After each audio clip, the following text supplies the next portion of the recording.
Hi everyone, Dr. Tran here from Color Chiropractic, here to start off a new year.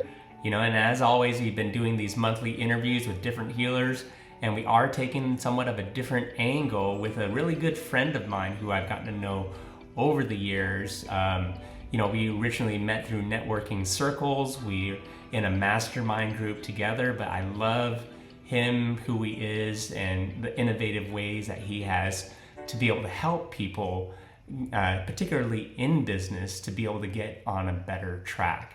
So I don't know if there's anything more to say than my genuine introduction to Kyle Gillette from Champion Empire. Welcome, Kyle. Howdy. Thank you, Dr. Penn. Appreciate it. Yeah, great. Glad to be here. Yeah. Anything that people should kind of know about yourself, maybe before we just flow into it, huh? Yeah, I'm living out here in Linden, and I'm married, have 3 daughters. Enjoying that life and just having fun with the fam. Love sports and being active and doing that stuff. Yeah, cool. Well, tell us about your journey. Tell us about how you became, more a life and business coach. Where's that journey led you and all of that? Sure. Yeah. So I went to college at a school called Cal Poly, which is on the Central Coast of California, and it's right between LA and San Francisco.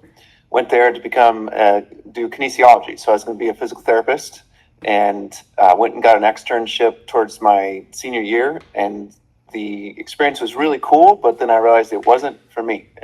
I didn't want to do that. And fortunately, I had gone on a trip to India and met a guy that lived in San Luis Obispo that was on the trip as well. And he was working at a pet resort that supported a men's mentoring program. So the pet resort paid for the men to be at the men's mentoring program, and they needed someone to live in the house with the guys to help mentor them. And so me being, all mature at 22 years old, I can figure it out and help these 18 and 25-year-olds get their lives on track. And so I was invited for an interview. I accepted the interview, did the interview, and just felt like I needed to be there. So I accepted the job and ended up being in the program in varying roles up to the executive director role for about 10 years. Mm-hmm. So that was the introduction into the world of coaching people and mentoring people. And so I have 20 plus years of coaching and mentoring experience from there to today. And it's definitely the path. Like kinesiology and physical therapy would have been cool, but this was definitely the right path. Yeah, for sure. That's great. Well, one of the reasons why I wanted to bring you on is because there's something that I've always known about, but haven't had much experience with, which is Neuro-Linguistic Programming. I know that that's been a field of, specialty for you over some time. Can you give us a little background on that? Yeah, so a lot of people have heard of Neuro-Linguistic Programming or NLP, and it's a weird, complicated sounding word, but basically it's the idea that the words that we say are the thoughts that we have in our mind program us to behave and react and respond in the way that we've programmed ourselves. So a great example, and it fits for you, Dr. Tran, is, man, this person is such a pain in my neck. They're such a pain in my neck. Man, they're such a pain in my neck. And then eventually this person will say that so many times that they'll program their brain to begin to have literal pain in their neck because they've been telling their brain to do this. So it's the idea that your conscious mind is the goal setter and your unconscious mind is the goal getter. Mm-hmm. And there's specific paths and techniques that you can use to help people to speak to themselves or think in a different way to change the patterns in their unconscious mind, which then produces better results for them in all areas of life. So do you do, I love the conscious and subconscious mind. We actually do quite a bit of work with that chiropractically.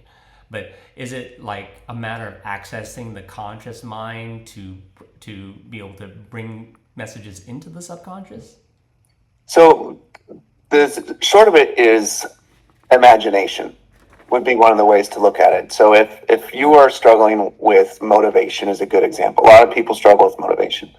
Well, the root of that isn't about getting more motivated and just doing the work and telling yourself you can do a good job. It's more about what are the values behind the thing that you want to try to accomplish. Mm-hmm. And if you line up with the values, of what you want. So if I want to achieve a certain financial goal, or if I want to achieve some sort of a physical goal, if I know what my values are related to that goal, so let's go with physical. Let's say I want to be healthy is one of the values. I want to be have more freedom, meaning freedom of movement or just freedom to go do different things. Another value could be strength, whatever the values are. If you know those values as it relates to the specific goal you're trying to accomplish, then you're aligned with that goal, and then the likelihood of you fading away or not putting the work in is diminished significantly, because it's a values-based motivation versus a just do your best type of motivation. I was part of her hearing it from the stage. Who you are determines how well what you do works. So it is a matter of looking at the values of a person and being able to hone in on that in order to enhance what you do. In a sense, would that resonate with neurolinguistics?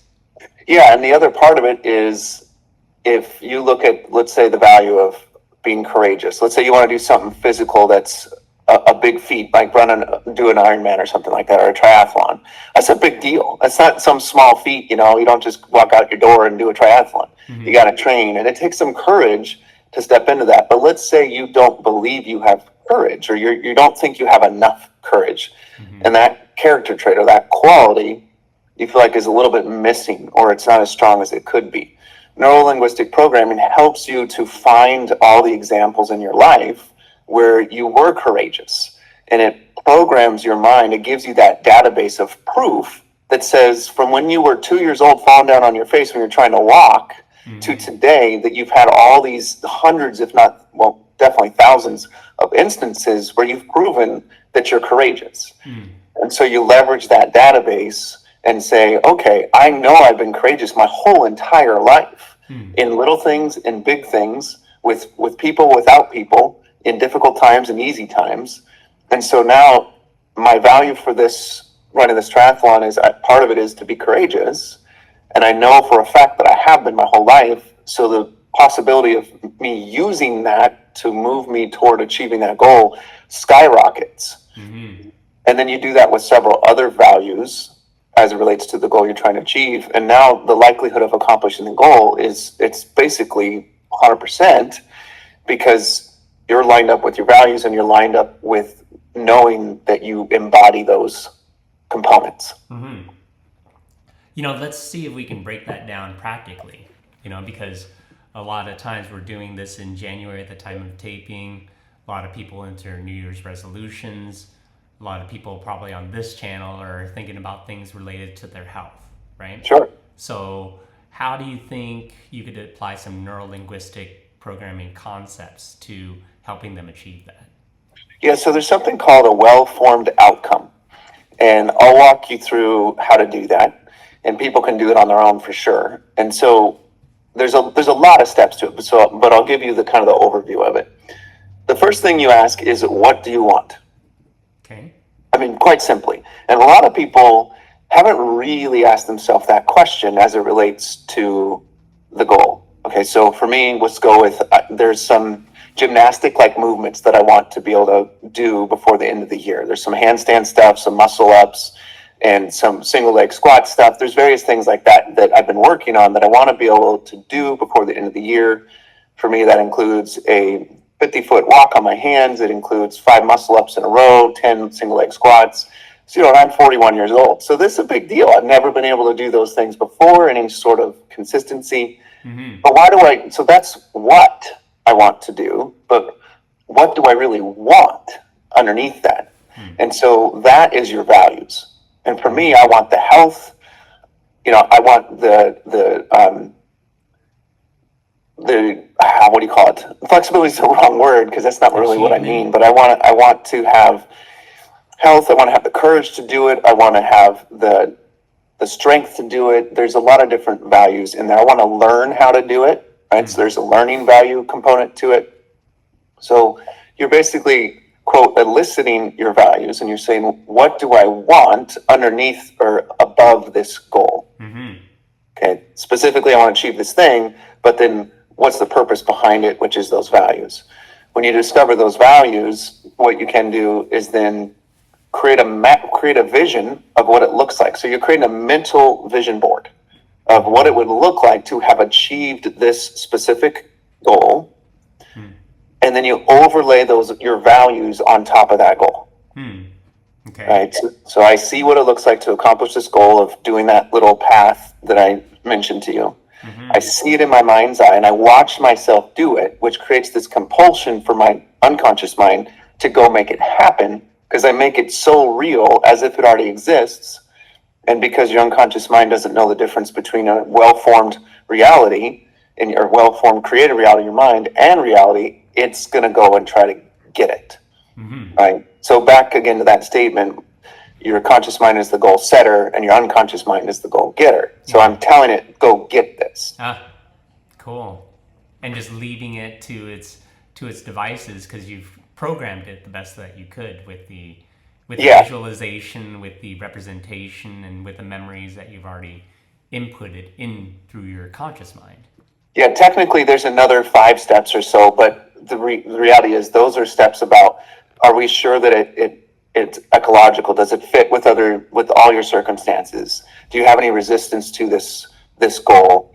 And then there's one other really neat step where it's like you create this, in your mind's eye, you're creating this version of yourself that you see, not doing the activity, but the version of yourself that is fully equipped to be able to easily accomplish that. And you look at that person as if you're looking at yourself in the mirror, and you just really see that person, and that's about it, which is you. You're looking at you, and I call it Super Kyle or Super Richard. Yeah. And you know that Super Richard has all the attributes, all the character traits, all the values, all the resources he needs to accomplish this. Because you do. It sounds kind of silly, but you really do. Because what do I really need to accomplish that goal? Courage. Sure, I can grab a hold of courage at almost any moment. What else do I need? I need consistency, persistence. I can grab a hold of those resources anytime I want. And if I see that future version of myself fully equipped with that, and I plug that into that vision, now my mind knows how to do it, what it's going to look like, and I'm very sure I can accomplish it. So yeah, that's awesome. Well, so that's one broad example of some NLP stuff. There's all kinds of nuanced examples as well. Sometimes I kind of wish we could just do a whole hour of this whole thing and dive down into all the background that's involved with that. And you feel that could really help them to be able to achieve their progress. Yeah, I think what I shared right there is, and if people want more information, I literally have a step-by-step process that people could follow and walk through, and I can coach to it or whatever. But knowing what you want tied to your values is the main lesson. If you can figure that out, I want to achieve this thing, and here are the values associated with achieving that thing, you're going to be in a whole different level of commitment and motivation to achieve the goal. Beautiful. Yeah. Kyle, how do people know more about your work? What's the best way to get in touch with you if they want to seek things out further in a process like this or whatever it might be? Sure. Yeah. So I work with an organization called Champion Empire, so they could look up Champion Empire. You can find me on LinkedIn is a great direct connection. Just Kyle Gillette on LinkedIn, and find me. You see my face. You can find me on there. So those are 2 great ways. Just reach out that way. And I always offer free consultations to learn about someone, and we're always looking for collaboration opportunities with businesses through Champion Empire, where we have a lot of connections with other advisors that are supporting our clients. So we're always looking for folks that either want support for their own business or their own mindset and growth or their team, and then also looking for folks that want to be an advisor and coach and support clients. Yep. Oh, very good.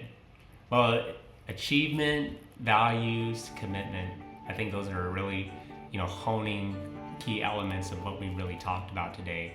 And I'm sure everyone. If you like what you saw, please give it a thumbs up, leave a comment, feel free to share, and subscribe to our YouTube station.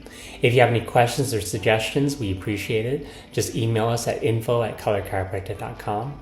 And if you want to know more about our practice, go to colorchiropractic.com. We are Color Chiropractic, where healing is achieved through personalized care and collaboration.